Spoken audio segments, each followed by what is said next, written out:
السلام علیکم readers, I hope you are fine. Mushaf novel کا لاسٹ پارٹ سٹارٹ کرتی ہوں۔ کچی عمر کے کچے سودے۔ بارش دھیمی ہو چکی تھی، کھڑکی کی جالیاں گیلی ہو چکی تھیں، ان سے مٹی کی سوندھی خوشبو اندر آ رہی تھی۔ بہت دیر تک وہ وہیں بیٹھی خوشبو سونگھتی رہی۔ اسے لاشعوری طور پر اس کا انتظار تھا۔ وہ جانتی تھی اب وہ اس کے کمرے میں ضرور آئے گا۔ کافی لمحے بیت گئے تو اس نے چوکھٹ پر آہٹ سنی۔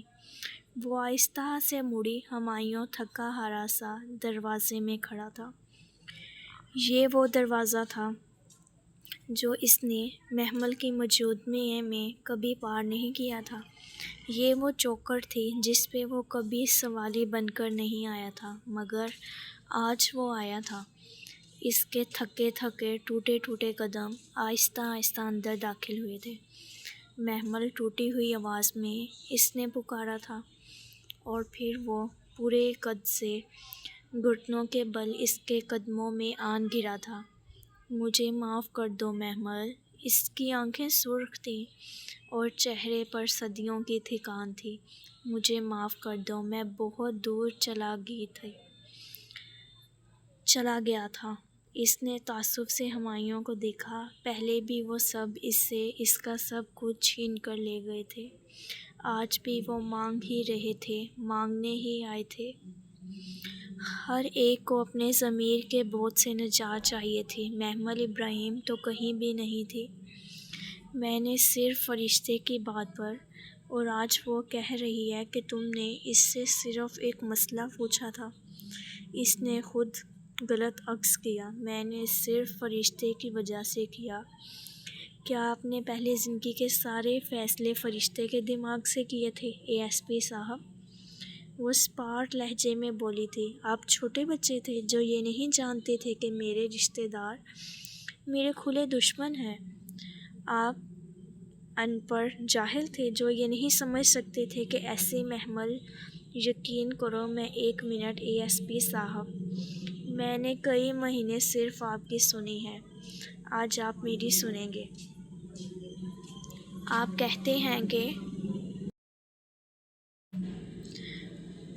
کہتے ہیں کہ آپ نے فرشتے کے کہے پہ یقین کر لیا۔ آج میں آپ سے پوچھتی ہوں کہ آپ نے فرشتے سے پوچھا ہی کیوں؟ آپ میری طرف سے اتنے بدگمان تھے کہ آپ کو دوسروں سے پوچھنا پڑا۔ کیوں نہیں؟ آپ نے تصویر موئس کے منہ پہ دے ماری۔ کیا آپ بہت قابل پولیس آفیسر نہیں تھے؟ کیا آپ کو کھڑا اور کھوٹا الگ کرنا نہیں آتا تھا؟ کیا آپ آرزو کی خصلت کو نہیں جانتے تھے؟ یا شاید آپ کی دلچسپی ایک بیمار بے ہوش عورت میں ختم ہو گئی تھی؟ شاید آپ کو میری خدمت سے دور بھاگنے کا ایک موقع چاہیے تھا۔ آپ آزاد ہونا چاہتے تھے۔ اگر ایسا نہ ہوتا تو آپ مجھے صفائی کا موقع تو دیتے، ایک بار تو پوچھتے کہ کیا تم نے ایسا کیا ہے، مگر آپ خود بھی مجھ سے تھک گئے تھے۔ آپ نے ایک لمحے کے لیے بھی نہیں سوچا ہمایوں کہ اگر میری جگہ آپ یوں بیمار ہوتے اور میں آپ کے ساتھ یہی کرتی تو آپ کی کیا حالت ہوتی؟ بولتے بولتے اس کا سانس پھول گیا تھا۔ تب بھی کھلے دروازے سے تیمور اندر آیا۔ شور سن کر وہ نیند سے جاگا تھا۔ وہ بھاگ کر اس کے پاس آیا اور اس کے گھٹنوں سے لپٹ گیا، مگر ہمایوں اور محمل اس کو نہیں دیکھ رہے تھے۔ محمل، مجھے معاف کر دو، میں رجوع کرنا چاہتا ہوں، میرے ساتھ چلو۔ ہمایوں نے اس کا ہاتھ تھامنے کے لیے ہاتھ بڑھایا، مگر محمل ایک دم پیچھے کو ہوئی۔ لیکن اب میں ایسا نہیں چاہتی۔ ٹوٹی دھاگے کو دوبارہ جوڑا جائے تو اس میں ایک گرہ رہ جاتی ہے۔ ہمارے درمیان بھی وہ گرہ رہ گئی ہے، سو اس دھاگے کو ٹوٹا رہنے دیں۔ محمل، وہ بے یقین تھا۔ معافی کے لیے جڑے اس کے ہاتھ نیچے گر گئے۔ محمل نے گہری سانس میں نے آپ کو معاف کر دیا ہے ہمایوں، دل سے معاف کر دیا ہے، مگر اب رجوع کرنا میرے بس کی بات نہیں ہے۔ آپ فرشتے سے شادی کر لیں، آپ دونوں ایک دوسرے کے لیے بنے ہیں۔ درمیان میں آ گئی تھی، مگر محمل تم، وہ کچھ کہنا چاہ رہا تھا مگر آج وہ نہیں سن رہی تھی۔ مجھے کسی سہارے کی ضرورت نہیں ہے ہمایوں، میرا بیٹا میرے پاس ہے۔ فواد نے مجھے میرا حصہ بھی دلا دیا ہے، میں لوگوں کی محتاج نہیں رہی۔ آپ فرشتے سے شادی کر لیں، وہ آپ کا انتظار کر رہی ہے۔ اس نے دروازے کی طرف اشارہ کیا۔ ہمایوں نے گردن موڑ کر دیکھا، فرشتے وہاں کھڑی رو رہی تھی۔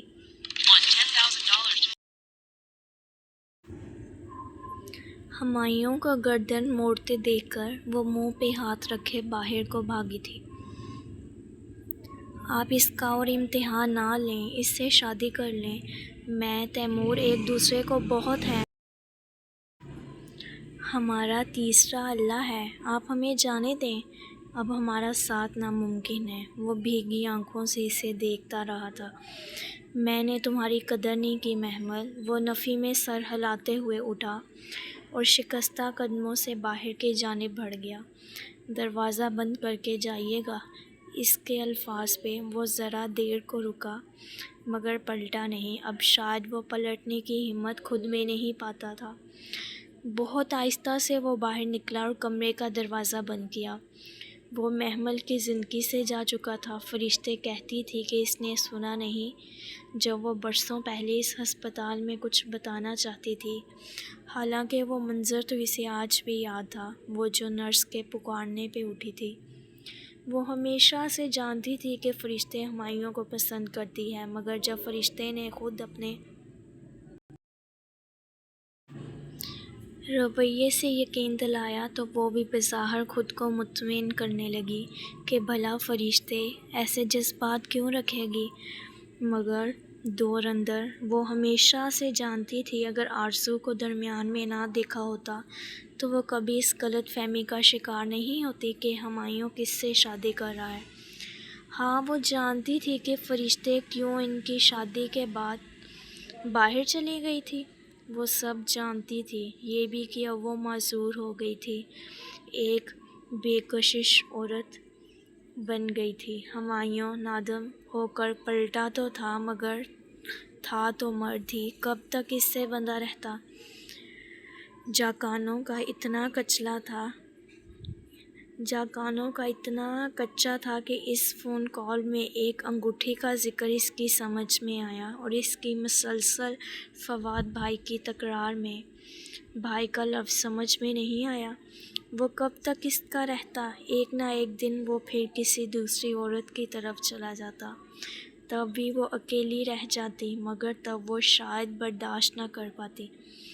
اس میں بار بار ٹوٹنے کا حوصلہ نہیں تھا، سو اس نے ٹوٹا ہوا برتن بننے کا سوچا۔ فرشتے نے اعتراف کیا تھا، معافی نہیں مانگی تھی۔ ہمایوں نے معافی مانگی تھی مگر اعتراف نہیں کیا تھا، اور وہ دونوں سمجھتے تھے کہ وہ برے جمع ہو گئے ہیں۔ خیر تیمور، اس نے گود میں سر رکھے تیمور کے نرم بھورے بالوں کو پیار سے سہلایا۔ وہ کچی نیند میں تھا۔ تم نے ایک بار مجھ سے پوچھا تھا کہ میں حضرت یوسف علیہ السلام کے ذکر پہ اداس کیوں ہو جاتی ہوں، ہے نا؟ جی ماما، وہ نیم غنود سا بولا۔ پتہ ہے کیوں اداس ہو جاتی ہوں؟ اس نے اپنے آنسو پونچھے، کیونکہ وہ بہت صبر کرنے والے تھے اور وہ اپنے والد کے بہت پیارے تھے۔ اسے بولتے ہوئے کچھ اور بھی یاد آ رہا تھا، مگر ان کے اپنے بھائیوں نے اس کو ایک اندھے کنویں میں ڈال دیا۔ اس کی آنکھوں کے سامنے کچھ مناظر تیزی سے چل رہے تھے۔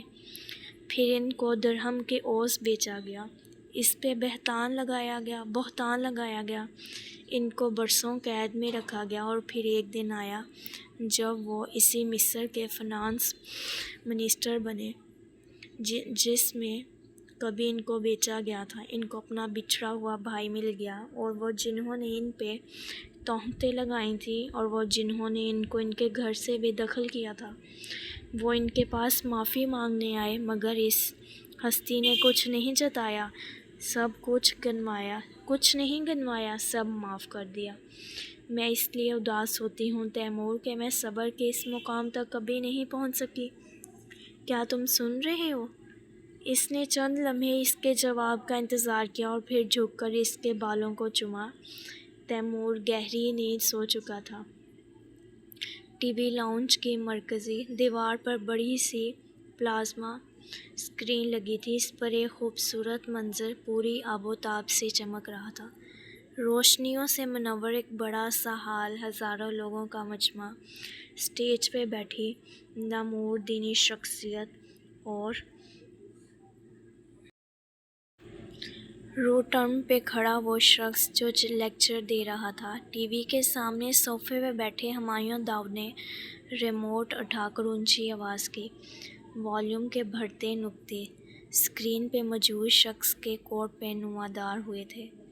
ہمایوں نے ریموٹ رکھ دیا۔ اب وہ بنا پلک جھپکے ساکت بیٹھا اسکرین کو دیکھ رہا تھا۔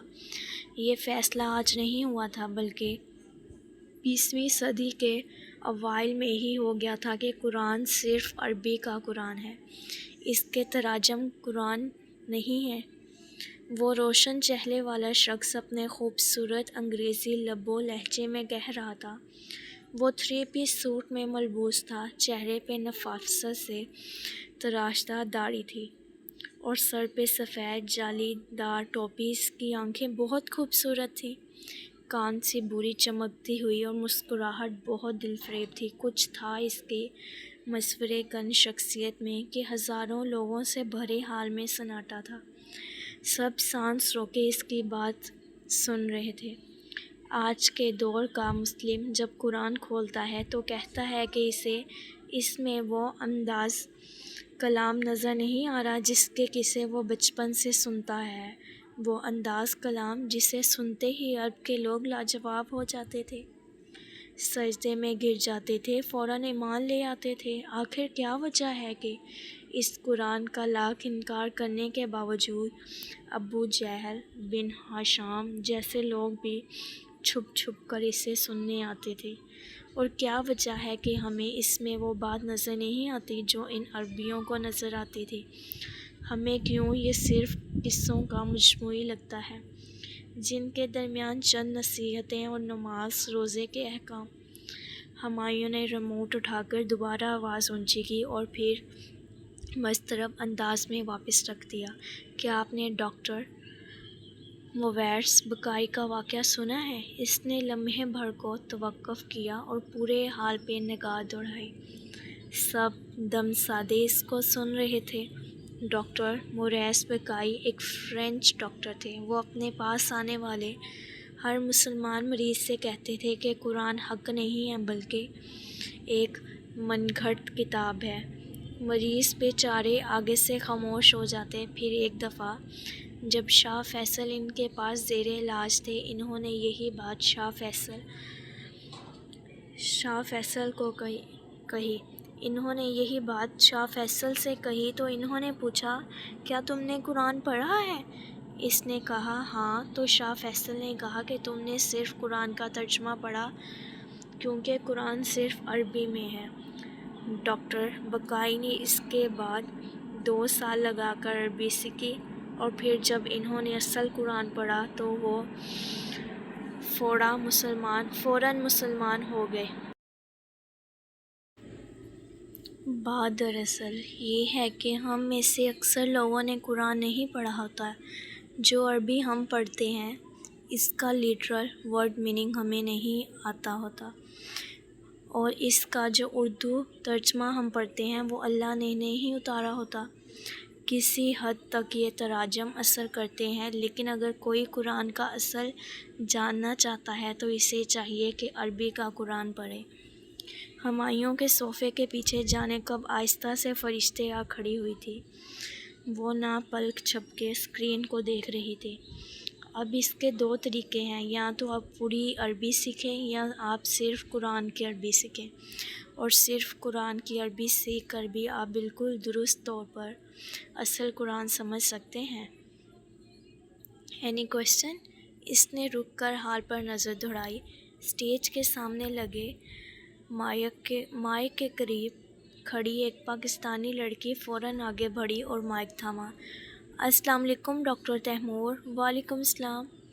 وہ سر کے خفیف اشارے سے جواب دیتے ہوئے اس کی طرف متوجہ ہوا۔ سر، مجھے آپ کی بات سن کر یہ سب بہت مشکل لگ رہا ہے۔ عربی بہت مشکل زبان ہے اور پیچیدہ، اور یہ ہماری مادری زبان نہیں ہے۔ عام آدمی اسے کیسے سیکھ سکتا ہے؟ وہ ذرا سا مسکرایا اور اپنا چہرہ مائک کے قریب لایا۔ بالکل ایسے جیسے ہمارے ملک کے عام آدمی نے دنیا کا علوم حاصل کرنے کے لیے انگریزی سیکھی ہے۔ وہ بھی ہماری زبان نہیں ہے، مگر ہمیں